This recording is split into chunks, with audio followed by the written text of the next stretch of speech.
شاهنشاه، دشمن با فوج لشکر در سرحد ما جمع آمده قصدی جنگ دارد. مگر قوه هست که با مقابل لشکر جنگ آزموده ما ایستادگری کرده بتواند؟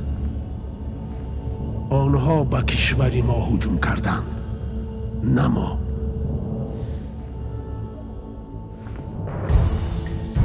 بنابراین فرمان میدهم دشمن را از سرحد فرسخ‌ها دور برانید تا بداند که سرحد دولت هخامنشی شکست ناپذیر است.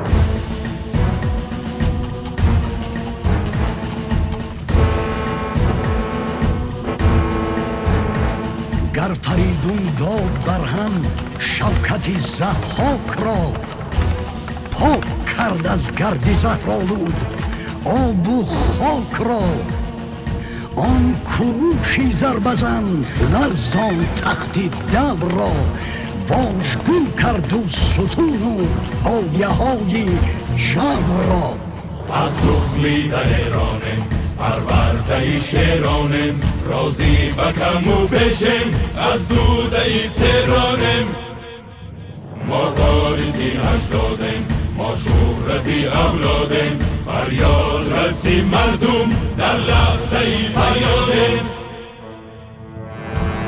ننگست مداری ما، شیریز شیاری ما، مردانی غیور هستیم گردست تباری ما. ننگست مداری ما، شیریز شیاری ما، مردانی غیور هستیم گردست تباری ما. آن امیر حمزه من شد سپر شمشیر را، دوست می‌دارند مردان خراسان شیر را. خورد در ختلان شکستی سخت اردوی عرب، در نگاهی لشکرش شد روزی روشن تیره شب. از ضرب علاب و آب آهن بشود خوناد، حتی که به خاموشی داریم نهان فریاد. در راهی وطنداری زاری ندیهد یاری، دشمن بشود شیرت وقتی که کنی زاری. ننگست مداری ما، شیریز شیاری ما، مردانی غیور هستیم گردست تباری ما. ننگست مداری ما، شیریز شیاری ما، مردانی غیور هستیم گردست تباری ما. بعد صدها ظلم آزادی نصیبم گشته است، بعد غمهای فزون شادی نصیبم گشته است.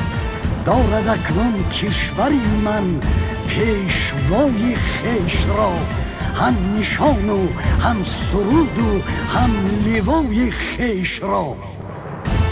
همیشه هوشیار باشید، زیرکی سیاسی را از دست ندهید. سبک کسبیت و آمادگی جنگی خود را منتظم بلند بردارید. خواهانی امانیم بر نیک وفاداریم، بدخواهی دیاری خود آرام نبیگذاریم. ما رستم و ما توزیم، مردانی برآموزیم، در هر زفر از شادی